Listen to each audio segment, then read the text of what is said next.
When you're in recovery, a setback can feel like, well, like a total failure, like you're right back at square one.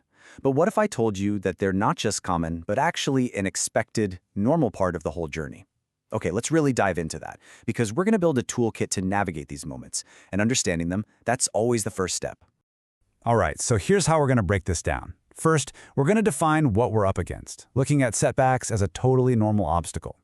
Then, we'll get into the mind's old operating system, how it works under the influence. From there, we'll talk about installing some new software, by upgrading your emotional toolkit, rebuilding your inner boundaries, and finally, we'll frame recovery for what it really is, a lifelong practice. So, first things first, let's get on the same page and define the terrain. What exactly is a setback, and why do we keep saying it's a normal part of this journey? Okay, so at its core, a setback is really anything that blocks your forward momentum.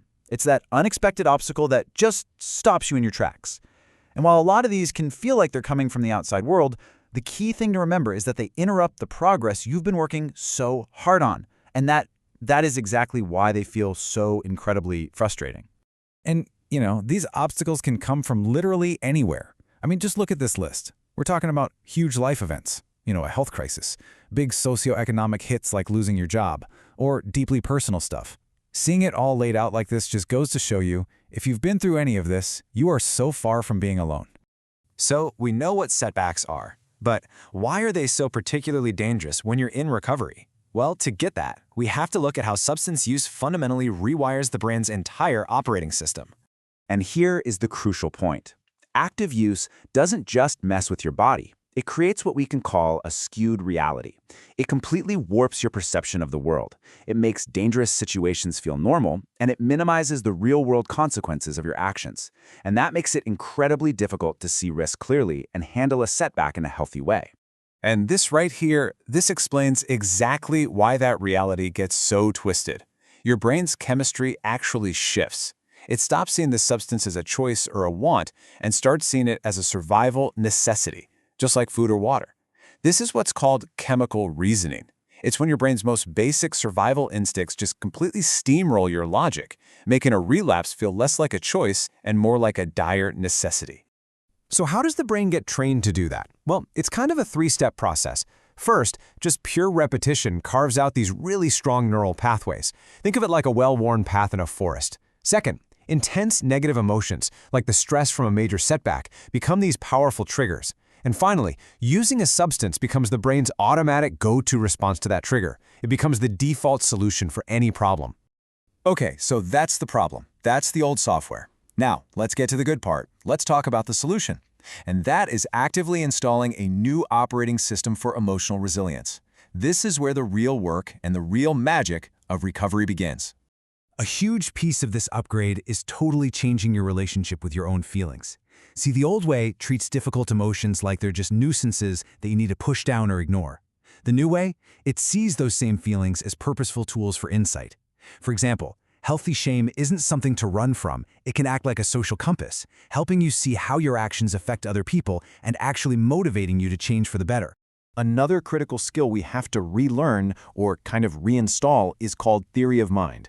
It's this simple but incredibly profound ability to just recognize that other people have their own internal worlds that are totally separate from yours. Rebuilding this skill is absolutely essential for fixing relationships and just being able to navigate social situations without assuming everyone thinks and feels the same way you do.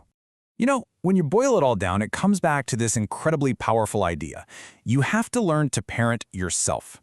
A lot of these skills, managing your emotions, setting boundaries, these are things we're supposed to learn as we grow up. In recovery, you kind of have to take on that job for yourself, consciously taking full responsibility for your own thoughts, your own feelings, and your own actions. It's about becoming your own guide. So how do we actually put that self-parenting into practice? Well, the next tool we need is all about building a strong internal framework. And that means auditing our own beliefs and really truly understanding what boundaries are for. First things first, you gotta do an internal audit. So many of our core beliefs are just things we adopted from our family, from society, from friends. The real work is figuring out the difference between those learned behaviors and your authentic self, your core traits and personal values. Who are you really underneath all of that?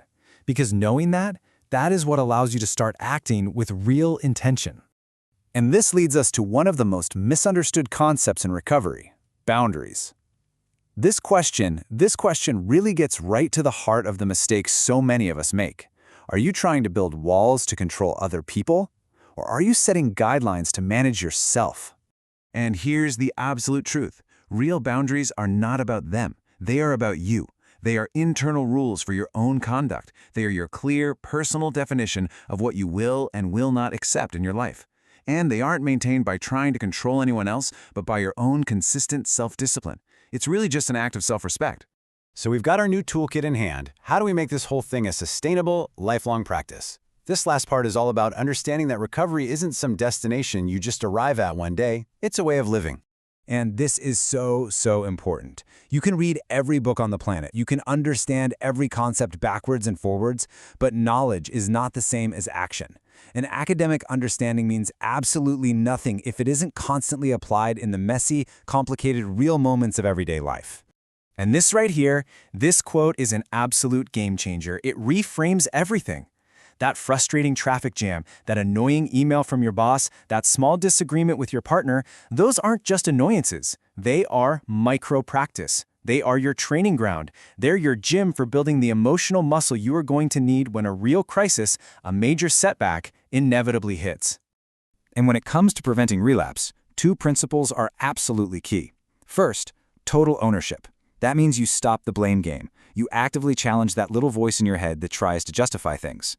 And second, consistency. The real work, it gets done during the calm times, not just during the storms. You practice when things are good, so you're prepared for when they're not. So, what is this all for? What's the end game? It's this. The entire journey of recovery is a transition. It's about going from being a person driven by a disease to becoming your authentic self, a person guided not by compulsion, but by your own intentional actions. And that really just leaves us with one final thought. Forget the huge, overwhelming mountain of recovery for just a second. Just think about today. What is one small, totally manageable micro practice that you can do right now to start building that resilience?